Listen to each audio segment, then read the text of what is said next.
እሁድ የካቲት 15 ቀን 2018 ዓ.ም የሱዳን ፈጥኖ ደራሽ ኃይል መሪ ጀነራል መሐመድ ሐምዳን ዳጋሎ ሐሜቲ በኡጋንዳ ጉብኝት የማድረጋቸው ዜና የዓለምን ትኩረትን ስቦ ነበር።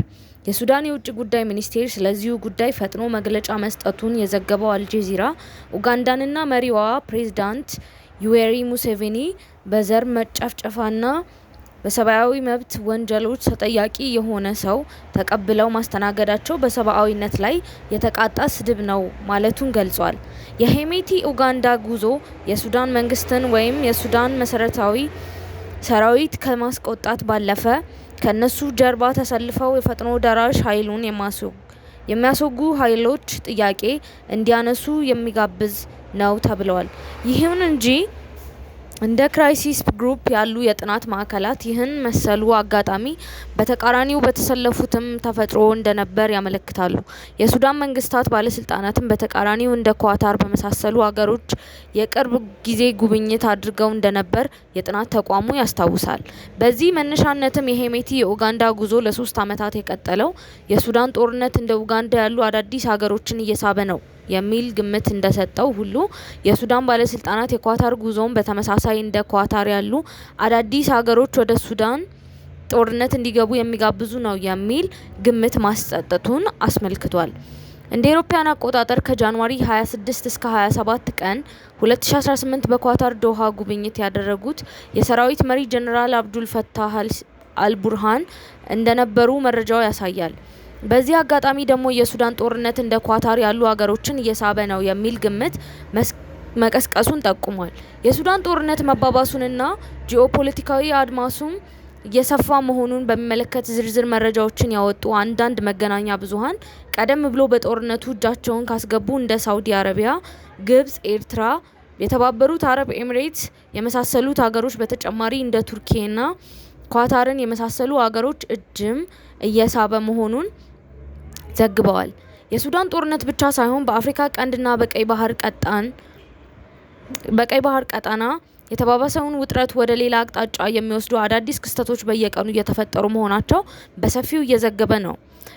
ለአብነት ከሰሞኑ ሳውዲ አረቢያ ለተባበሩት አረብ ኤሚሬትስ የወቀሳ ደብዳቤ መጻፏ ተሰምቷል። ሶማሌላንድ በበኩሏ አዲስ የስጦታና የወዳጅነት ጥያቄ ለአሜሪካ አቅርባለች። አሜሪካ ለሱዳን ጦርነት መቆም ይበጃል ያለችውን የሰላም ሀሳብ ያቀረበች ሲሆን ግብጽ ደግሞ የኢትዮጵያን ሀሳብ ያስቀርልኛል ያለችው እቅድ አቅርባለች። ግብጽ ያቀረበችው እቅድ በዋናነት የኢትዮጵያን የአባይና የባህር በር ጥቅሞችን ቀይጦ ያቀረበ ነው። ዘናሽናል የተባለው የዜና ምንጭ እንደዘገበውና የዲፕሎማሲ ሰዎች በኤክስ ትዊተር እንደተቀባበሉት መረጃ ከሆነ ግብጽ በአባይ ጉዳይ ከኢትዮጵያ ጋር ስምምነት ላይ መድረስ ትፈልጋለች ተብሏል።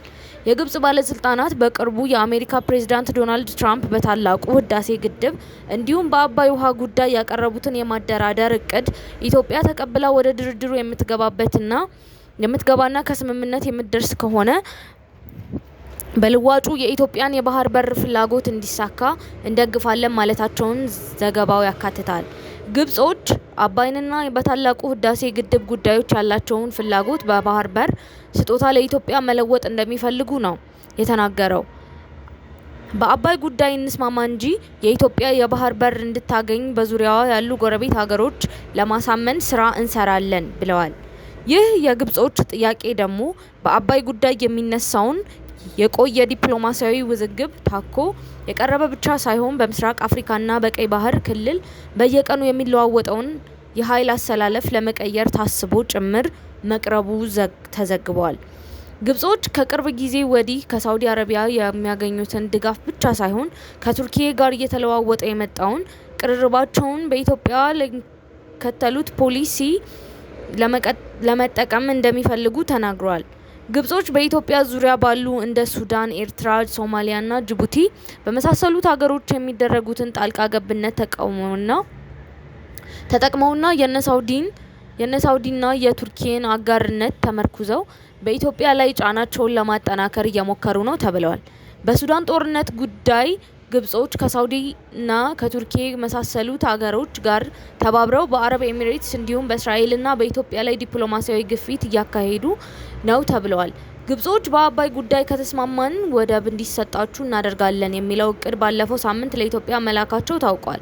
እቅዱ የተላከበት ወቅት ደግሞ ከሌሎች ሁኔታዎች ጋር የተገጣጠመ መሆኑን የጠቀሰው የዜና ምንጩ በዚህ ወቅት የሳውዲ የውጭ ጉዳይ ሚኒስቴር ልዑል ፈይሰል ቢን ፈርሃንን ጨምሮ የቱርክ ፕሬዝዳንት ረጂብ ጣይብ ኤርዶጋንን ተከታትለው ወደ ኢትዮጵያ መምጣታቸውን አስታውሰዋል።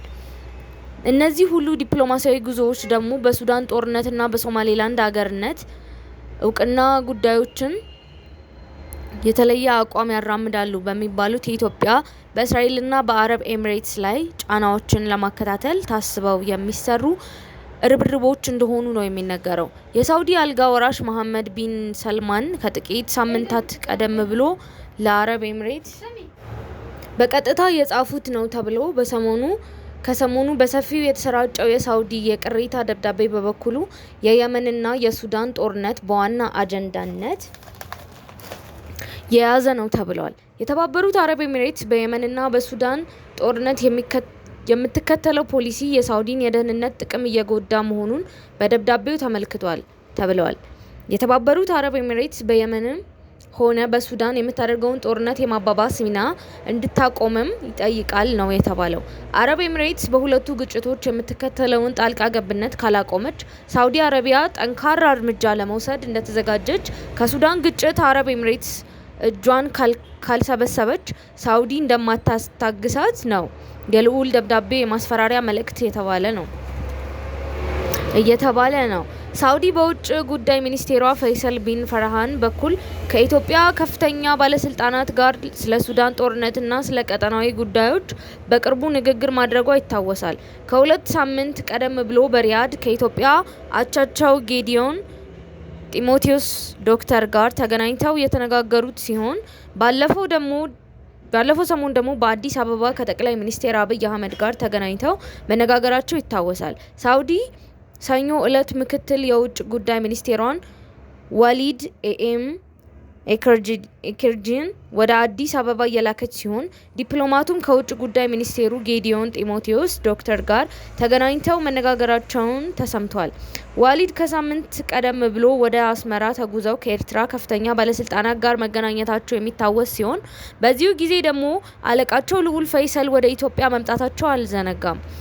ስለ ሁለቱ የሳውዲ ቁንጮ ዲፕሎማቶች ወደ አዲስ አበባ መምጣት አስመልክቶ በተሰጡት መግለጫዎች በሁለትዮሽ የጋራ ጉዳዮችና በቀጠናዊ አጀንዳዎች ለመመካከር የሚል መረጃ ነው የተሰጠው። በይፋ ከተነገሩ መረጃዎች በስተጀርባ በተለይም ከልዑል ፈይሰል ጋር የኢትዮጵያ ባለስልጣናት ያደረጓቸውን ንግግሮች ዝርዝር መረጃ አገኘው ብሎ የዘገበውን ሊባን ጌት የመረጃ ምንጭ ግን ሁለቱ ወገኖች በሱዳን ጦርነት፣ በአባይ ጂኦፖለቲካና በአረብ ኤሚሬትስ ጉዳዮች ላይ የተለያየ አቋም መያዛቸውን ገልጿል። ልዑል ፈይሰል ሳውዲ የሱዳን ጦርነትን የአረብ ኤሚሬትስን ሚና እንደ ብሔራዊ ደህንነት አደጋ እንደምትመለከት ጠቅሰው ከኢትዮጵያ ከአረብ ኤሚሬትስ ጋር ግንኙነት እንድታቋርጥ መጠየቃቸውን የሁለቱ ወገኖች ንግግር ያተመው ሊባን ጌት ድረገጽ ያስረዳል። ሳውዲ ግብጽን ከአጋሯ እንደሆነች በማስታወስ እንደምትደግፋት መግለጻቸውንም አመልክቷል። የኢትዮጵያ ባለስልጣናትም ለዚህ የሳውዲ ጥያቄ ጠንካራ አጸፋ መስጠታቸው የተጠቀሰ ሲሆን ሳውዲዎቹ ከኤሚሬትስ ጋር ያላቸው ግንኙነት መሻከሩ ኢትዮጵያን የሚመለከት አለመሆኑ አስገንዝበዋል ተብሏል። የሱዳን ግጭትም ጎረቤት ለምትገኘው ኢትዮጵያ እንጂ ባህር ተሻግሮ ላለችው ሳውዲ ስጋት አለመሆኑን በመጥቀስ ኢትዮጵያ በሱዳን የምትከተለው ፖሊሲም ሆነ ከአረብ ኤሚሬትስ ጋር ያላት ግንኙነት ለሳውዲ ስጋት እንደማይሆን ነግረዋቸዋልም ተብሏል። ግብጽ በአፍሪካ ቀንድ የምታደርገውን እንቅስቃሴ ኢትዮጵያ በስጋትነት እንደምታየው ለሳውዲው ዲፕሎማት ማስረዳታቸው ተጠቅሷል። ስለዚሁ ዘገባ እስካሁን ማረጋገጫ ባይሰጥበትም ነገር ግን ሳውዲ በቅርብ ሰሞን በከፍተኛ ባለስልጣናት ደረጃ ከኢትዮጵያ መንግስታት ጋር በተከታታይ ግንኙነት ማድረጓን እንዲሁም የተፈጠረ አጋጣሚ እንዳልሆነ የሚገምቱ አሉ። በቅርቡ ሳውዲ እንደ ግብጽ፣ ቱርክ፣ ኳታር፣ ፓኪስታንና ኤርትራን የመሳሰሉ ኃይሎችን አሰባስባ የሱዳን ጦርን በመደገፍ በጦርነቱ ውስጥ በሰፊው የመሰለፍ እንቅስቃሴ እያደረገች መሆኑን የሚናገሩ ተበራክተዋል። ስለ ግጭቶች በመከታተልና በመዘገብ የሚታወቀው አርመድ ኮንፍሊክት ሎኬሽን ኤንድ ኢቨንት ዳታ የተባለው ተቋም ከሰሞኑ ባወጣው መረጃ ደግሞ ይህንን ግምት የሚያጠናክር ሀሳብ ነው ያንጸባረቀው። የድርጅቱ ዳይሬክተር ክሊና ራሊ ፕሮፌሰር ከሰሞኑ ለራዲዮ ፍራንስ ኢንተርናሽናል እንደተናገሩት የሱዳን ጦርነት በቀጠናውም ሆነ ከቀጠናው ውጭ ያሉ የበርካታ ሀገሮች ጣልቃ ገብነት እየጋበዘ ብቻ ሳይሆን የእነዚህን ሀገሮች ግንኙነት ያሻከረም ነው። የሱዳን ጦርነት በጥንቃቄ መታየት ያለበት ሲሆን ለምሳሌ እንደ ሳውዲ አረብና ኤሚሬትስ፣ እንደ ግብጽና ኢትዮጵያ እንዲሁም እንደ ኢትዮጵያና ኤርትራ ያሉ ሀገሮችን የማያግባባ አጀንዳ ነው ብለዋል። ኤርትራ አሁን ከሳውዲና ግብጽ ጎን ሆና የሱዳን ጦር በመደገፍ ላይ ናት። የሱዳን ጦርነት የሚዋጋውን የፈጥኖ ደራሽ ኃይሉን ደግሞ አረብ ኤሚሬትስ እንደምትደግፈው የሚናገር ሲሆን ከቅርብ ጊዜ ወዲህ ደግሞ ይኸው ክስተት ኢትዮጵያንም እየተከተላት ነው። ኢትዮጵያ አሁን ሳውዲ፣ ግብጽ፣ ኤርትራ እንዲሁም ሶማሊያ ከፈጠሩት ቀጠናዊ ቡድን በተቃራኒ ተሰልፈዋል ከሚባለው ከአረብ ኤሚሬትስና ከእስራኤል ወገን ጎን ለመሰለፍ አስገዳጅ ሁኔታዎች እየገጠሟት ነው። የአገሮቹ ግንኙነት በሱዳን ጦርነት ባላቸው የአቋም ልዩነት ወደ መካረር እያመራ ሄዶ ከተሰላፊዎቹ አንዳንዶቹ በዚህ ውጥረት ሰለባ ሊሆኑ ይችላሉ። ኢትዮጵያን ጨምሮ በሂደት አሰላለፍ ሊቀይሩ የሚችሉ ኃይሎች ሊኖሩ ይችላሉ። ሆኖም ይህ የሱዳን ጦርነት መሰረት በማድረግ የተፈጠረ በሁለት ወገን የቆመ የአገሮች ሰልፍ ለቀጠናውም ጭምር ያለመረጋጋት ምንጭ እየሆነ ነው በማለት ፕሮፌሰሯ ምልከታቸውን የተናገሩት ስማቸው እንዳይጠቀስ በመጠየቅ ለራዲዮ ፍራንስ ኢንተርናሽናል ሀሳባቸውን ያካፈሉ አንድ የግጭት ጥናት ባለሙያ በበኩላቸው ለወትሮም ኢትዮጵያና ኤርትራ በባህር በር ጉዳይ ፍጥጫ ውስጥ እንደነበሩ በማስታወስ አሁን ደግሞ በሱዳን ጦርነት በተቃራኒ የቆሙበት ሁኔታ መፈጠሩን ይጠቅሳሉ።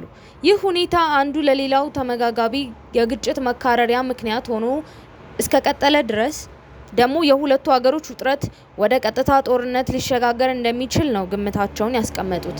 ቅዳሜ የካቲት 15 ቀን 2018 ዓ.ም የሱዳን ፈጥኖ ደራሽ ኃይል በሰሜን ዳርፉር ግዛት ሱዳንን ከቻድ በምታዋስነዋ አልቲና ከተማ ላይ ጥቃት ማድረሱ ተሰምቷል። ጎረቤት ቻድ ይህን ተከትሎ ከሱዳን ጋር የሚያገናኛትን ድንበር በር መዝጋቷን አስታውቃለች። ቻድ በዚያ አካባቢ ሰሞኑን እንደ ትኩስ የተቀጣጠለው ፈጥኖ ደራሽ ኃይሉና በሱዳን ጦር መካከል የሚደረገው ጦርነት ግጭት የጸጥታ ኃይሎችን ሕይወት ጭምር አደጋ ላይ ጥሏል በሚል ነው ድንበሯን የዘጋችው። ሰኞ የካቲት 16 ቀን 2018 ዓ.ም ደግሞ ፈጥኖ ደራሽ ኃይሉ በዚያው በሰሜን ዳርፉር ግዛት የሙስታሪሃ ከተማን ተቆጣጥሯል። በሙስታሪሃ አካባቢ ለሱዳን ጦር ታማኝ የሆኑት የመሐሚድ ጎሳ ታጣቂዎች ይዘውት የቆዩት መሆኑ ይነገራል። ሸማቂዎቹ የሱዳን ፈጥኖ ደራሽ ኃይልን የተዋጉት ቢሆንም ነገር ግን በመጨረሻ ተሸንፈው ይዞታቸውን ተነጥቀዋል። ከአምስቱ የዳርፉር ግዛት አካባቢዎች በምዕራብ፣ በምስራቅ፣ በደቡብና በማዕከላዊ ዳርፉር የፈጥኖ ደራሽ ኃይሉ ሙሉ ቁጥጥርና የበላይነት ጨብጧል። በሰሜን ዳርፉር ብቻ የሱዳን ጦር ጥቂት አካባቢዎችን እየተቆጣጠረ መሆኑን ይነገራል። አሁን ግን በዚሁ በሰሜናዊ ዳርፉር ክፍል ፈጥኖ ደራሽ ኃይሉ ከባድ የሚባሉ ጥቃቶችን በሱዳን ጦር ይዞታቸው ላይ ያደረሰ መሆኑን ታውቋል። ከሰሞኑ የሱዳን ፈጥኖ ደራሽ ኃይል አዛዥ ጀነራል መሐመድ ሀምዳን ዳጋሎ ሄሜቲ ተቀብለው ያስተናገዱት የኡጋንዳ ፕሬዝዳንት ዩዌሪ ሙሴቪኒ የሱዳን ጦርነት የዘር ፖለቲካ አመጣሽ ችግር መሆኑን መናገራቸው ተዘግቧል።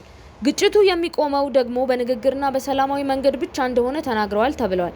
ይሁን እንጂ የሄሜቲኒ ጉብኝት አስመልክቶ በኤክስ ትዊተር ገጻቸው ሀሳባቸውን የለጠፉት የኡጋንዳ ጦር አዛዥና የሙሴቪኒ ልጅ ሙሁዚ ኬኔሩጋባ ግን የአባታቸውን እንግዳ ወንጅለዋል። በሄሜቲ የሚመራው የሱዳን ፈጥኖ ደራሽ ኃይል ጥቁር አፍሪካዊ የሱዳን ጎሳዎች ላይ የዘር ጭፍጨፋ እየፈጸመ ይገኛል። ሂትለር አይሁዶች ላይ ከፈጸመው ጭፍጨፋ ጋር ነገሩ አይለይም። የሱዳን ፈጥኖ ደራሽ ኃይል በሱዳን ጦርነት የሚያሸንፈው ጥቁር አፍሪካዊ ጎሳዎችን በሙሉ ጨፍጭፎ ሲጨርስ ብቻ ነው። እሱ ደግሞ አይሳካም በማለት ተናግረዋል። የሙሴቪኒ ልጅ በእርጅና እየተዳከሙ ነው የሚባለውን አባታቸውን ወደፊት እንደሚተኩት የሚገመት ሲሆን በኡጋንዳ ፖለቲካም ቁልፍ ቦታ ነው ያላቸው። ሰውየው በሱዳን ፈጥኖ ደራሽ ኃይል መሪ ላይ ይህን መሰል አቋም ማንጸባረቃቸውን ተከትሎ ግን ኡጋንዳ በተቃራኒ የቆመውን የሱዳን ጦርን የመደገፍ አቋም አላት የሚል ግምት እየሰጠ ነው የሚገኘው። የአሜሪካ ፕሬዝዳንት የአፍሪካና የአረብ ጉዳዮች አማካሪ ማሳድ ቡሎስ ሰኞ ዕለት ለሱዳን ተፋላሚ ኃይሎች ጥሪ አቅርበዋል። ለሰብአዊ ረድኤት ማቅረቢያ አመቺ ሁኔታ እንዲፈጠርም ሲባል በአስቸኳይ ሁለቱ ተፋላሚዎች ኃይሎች ያለ ቅድመ ሁኔታ ወደ ተኩስ አቁም እንዲገቡ ጠይቀዋል። በሱዳን ሰላም ለማስፈንና አገሪቱን ወደ ተረጋጋ መንገድ ለመመለስ የአሜሪካው ዲፕሎማት ማሳድ ቡሎስ ባለ 5 ነጥብ የሰላም እቅድ አቅርበዋል። ለተመድ የጸጥታው ጥበቃ ምክር ቤት እቅዱን ሲያቀርቡ ከግብጽ፣ ከሳውዲና ከተባበሩት አረብ ኤሚሬትስ ጋር በጋራ እየሰራን ነው ያሉት ዲፕሎማቱ በአስቸኳይ የተኩስ አቁም እንዲደርስ በማድረግ የሰብአዊ እርዳታ በማቅረብ ሂደት የተረጋጋ የሲቪል ሽግግር መንግስት መመስረትን ሀሳቡ እንደሚይዝ አስመልክተዋል። የሱዳን ጦር ግን የአገሪቱን ሉዓላዊነትና ግዛታዊ አንድነት አደጋ ላይ የሚጥል የሰላም ሀሳብ ፈጽሞ እንደማይቀበል በዚያው ዕለት አስታውቆ ነበር። የሱዳን ጦር አዛዥ ጀነራል አብዱል ፈታህ አልቡርሃን ጠላቶችን እጅ እስኪሰጡ ወይም እስኪደመሰሱ ድረስ መዋጋት አናቆምም ብለው ተናግረዋል። ጀነራል አብዱል ፈታህ በሱዳን ሰላም ለማውረድ ከተፈለገ ስማርት ያሉትና በድሮን ትጥቅ የተደራጀ ዘመናዊ ጦር በመገንባት እጅግ አስፈላጊ ነው ብለዋል። ከሱዳን ፈጥኖ ደራሽ ኃይል ጋር ላለፉት 3 ዓመታት የቀጠሉትን ውጊያ በአሸናፊነት ለመቋጨት ሲባል በቴክኖሎጂ የተደራጀ በዘመናዊ ጦር መገንባት አስፈላጊ መሆኑን አክለዋል። ፈጥኖ ደራሽ ኃይሉን መደምሰስና አሸንፈው የሱዳንን ክብር እንመልሳለን ሲሉም ተደምጠዋል። ከፈጥኖ ደራሽ ኃይሉ ተነጥለው እጃቸውን ለሚሰጡ ተዋጊዎች ብቻ ምህረት እንደሚያደርጉም ተናግረዋል።